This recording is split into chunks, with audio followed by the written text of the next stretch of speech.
Because of the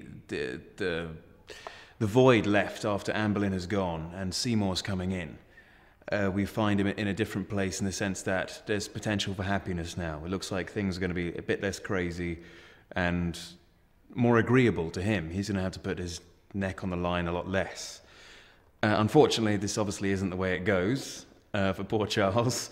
He has to choose a lot this season between his own personal feelings about religion and choices which he makes due to this religion and duty to his friend and the king. And we find this with the Pilgrimage of Grace in particular, where Charles is a Catholic secretly, and people sort of know he's a Catholic, but he's not open about it, and he's still a supporter of the Reformation. But he's sent north to put this Pilgrimage of Grace down, and he's forced to do things which he finds incredibly distasteful.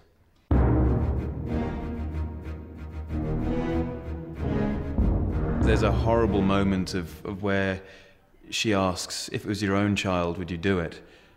And he says, I'd have to. And that, I guess, is a huge turning point for husband and wife and father and son, and especially the relationship with his son. It sort of seems to recover, and then it gets worse as Brandon starts to lose his mind a bit over what he's done, and then the guilt stays with him.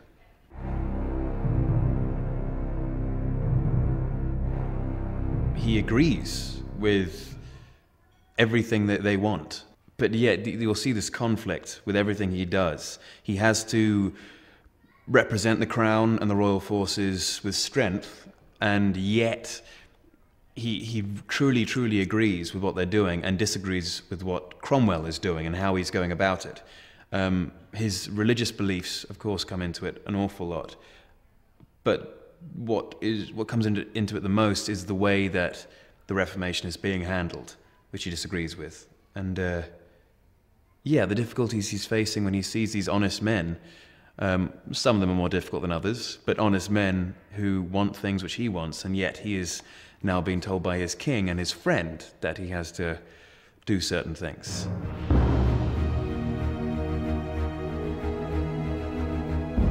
I think everyone's well aware of how big the rebellion is. I don't think they quite realised that there was 30,000 or 40,000, whatever it was, right there at that time.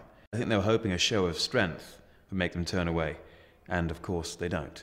Wouldn't be a very interesting story if they did, really, but they don't. And yeah, I don't think Henry realises the extent of trying to force Charles to go to war with these guys, or actually sort of give battle. If he does realise, then I think it's partially his impatience and his petulance as a king to try and force Charles's hand. But thankfully, Charles does get to do things the way he wants to do it and sues for peace successfully.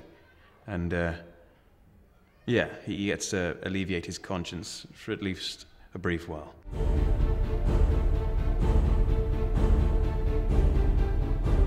A combination of things, such as, I mean, the rebellion for one is an enormous deal, because how dare they turn against their king? This is his own kingdom, his own people, rising in revolt. The entire north of England is in these rebels' hands. And then, of course, there's his son, who isn't a full healthy boy either. He's a full child, obviously, but he's not fully healthy.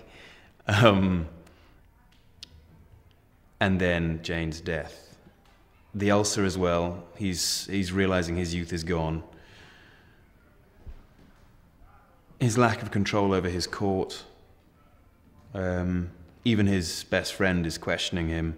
And so I think all these factors contribute to an already unstable mind finally falling into a state of insanity.